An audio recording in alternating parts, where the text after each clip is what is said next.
Coconut chutney ഉണ്ടാക്കാൻ ആവശ്യമായ സാധനങ്ങൾ 2 പച്ചമുളക്, 2 ചെറിയ ഉള്ളി, അരമുറി തേങ്ങ.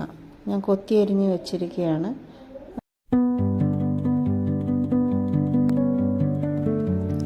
ഇനി ഇതിലോട്ട് കടുക് വറുക്കാൻ വറ്റൽമുളക്, പിന്നെ കറിവേപ്പില, പിന്നെ കടുക് അതുകൂടെ ആവശ്യമാണ്. നമുക്കിതെല്ലാം കൂടെ ഇപ്പോൾ അരയ്ക്കാം. അപ്പോൾ ആദ്യം പച്ചമുളകും ചുവന്നുള്ളിയും പിന്നെ തേങ്ങയും എല്ലാം മിക്സിയിലിട്ടിട്ട് ശകലം വെള്ളം ചേർത്ത് അരച്ചെടുക്കാം.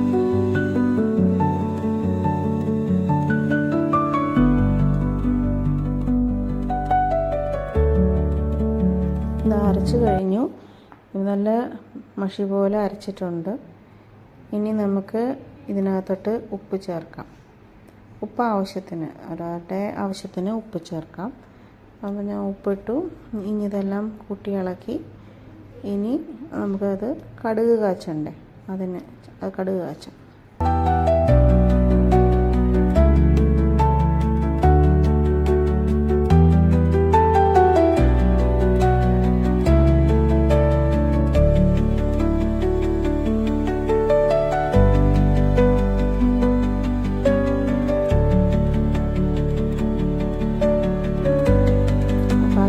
കടുക് കാച്ചാൻ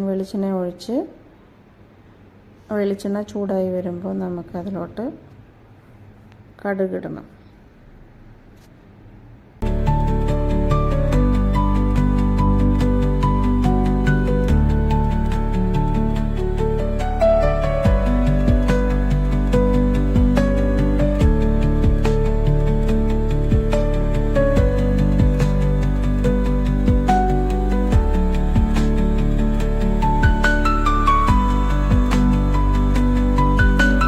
തീരുമ്പോൾ നമുക്ക് വറ്റൽമുളക് ഇട്ടിട്ട് ഒന്ന് വഴറ്റാം.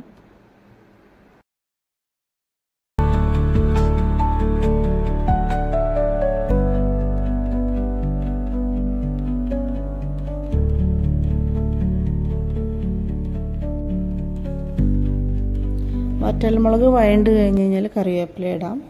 നമുക്ക് സ്റ്റൗ ഓഫ് ചെയ്യാം. എന്നിട്ട് കറിവേപ്പില ഇട്ടിട്ട് വഴറ്റി പിന്നെ സാധാരണ എല്ലാവരും ചട്നി ഇതിലോട്ട് ഒഴിച്ച് ഒന്ന് ചൂടാക്കി എടുക്കുക ചെയ്യാറ്. ഞാനങ്ങനെ ചെയ്യാറില്ല. എനിക്ക് അതിൻ്റെ ആ ഒരു പച്ചമണം ഇഷ്ടമാണ്, അതൊരു ടേസ്റ്റാണ്. അപ്പം ഞാൻ ഇത് ചട്നിയിൽ അരച്ച് വെച്ച ചട്നിയിലോട്ട് ഒഴിച്ച് ഒന്ന് ഇളക്കി കൂട്ടിയെടുക്കും. ആ ചൂട്ടോടെ തന്നെ അതിൽ ഒഴിച്ച് ഒന്ന് ഇളക്കി കൂട്ടിയെടുക്കും.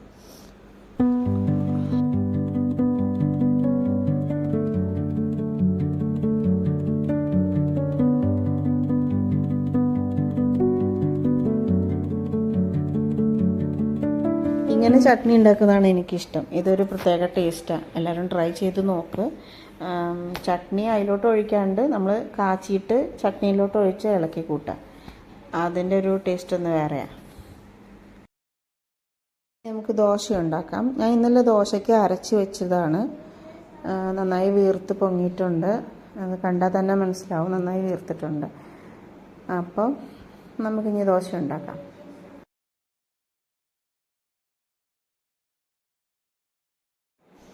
അപ്പം നമുക്കിതിലോട്ട് ഉപ്പ് ഇടാം. 1 സ്പൂൺ ഉപ്പ് ഇട്ടിട്ടുണ്ട്. ഉപ്പെല്ലാം ആവശ്യത്തിന് ഇടാം.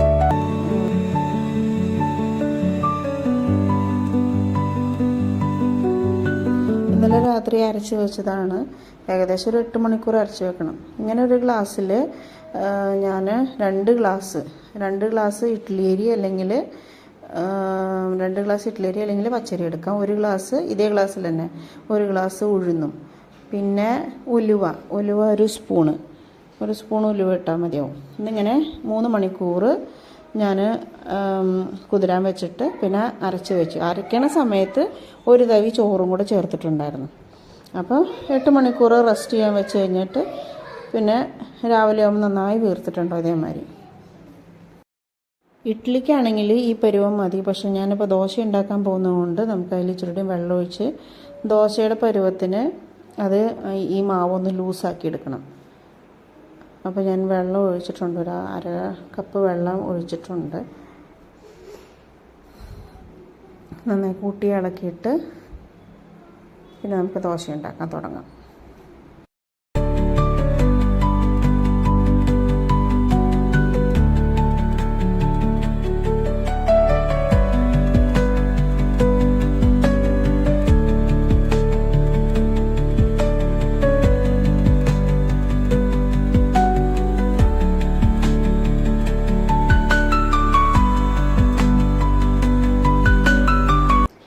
തവ വെച്ച അടുപ്പത്ത് നമുക്ക് ദോശ ഉണ്ടാക്കാം. തവ ചൂടായതിന് ശേഷം മാത്രമേ ദോശയ്ക്ക് കോരി വീത്താൻ പാടുള്ളൂ. അല്ലെങ്കിൽ നമുക്ക് ദോശ അത്ര നന്നായിട്ട് വരില്ല. തവ ചൂടായിട്ടുണ്ടോ എന്ന് നോക്കിയാൽ തവ ചൂടായതിന് ശേഷം ഒഴിക്കുക. ഇങ്ങനെ പരന്ന തവിയിലാണ് ഞാൻ എടുത്ത് ഒഴിക്കാറ്. അപ്പോഴേ നമുക്ക് നല്ല നൈസായിട്ട് പരത്താൻ പറ്റുള്ളൂ. പരന്ന തവി, അത് അങ്ങനത്തെ തവി ഉപയോഗിച്ചാൽ നല്ലതായിരിക്കും. പിന്നെ ഞാൻ ഇതിൽ ഇച്ചിരി നെയ്യും കൂടെ ചേർക്കുന്നുണ്ട്.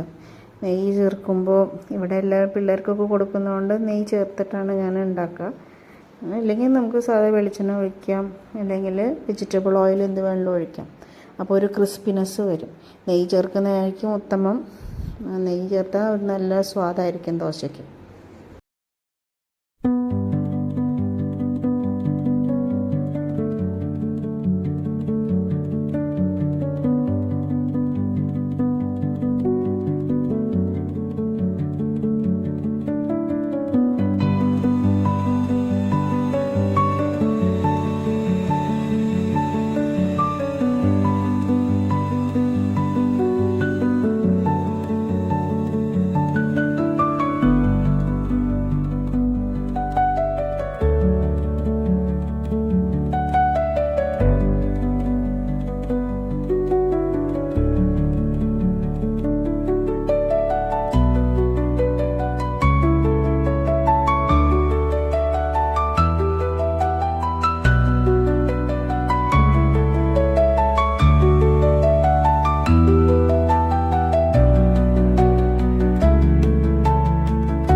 വേണ്ട ദോശ റെഡി.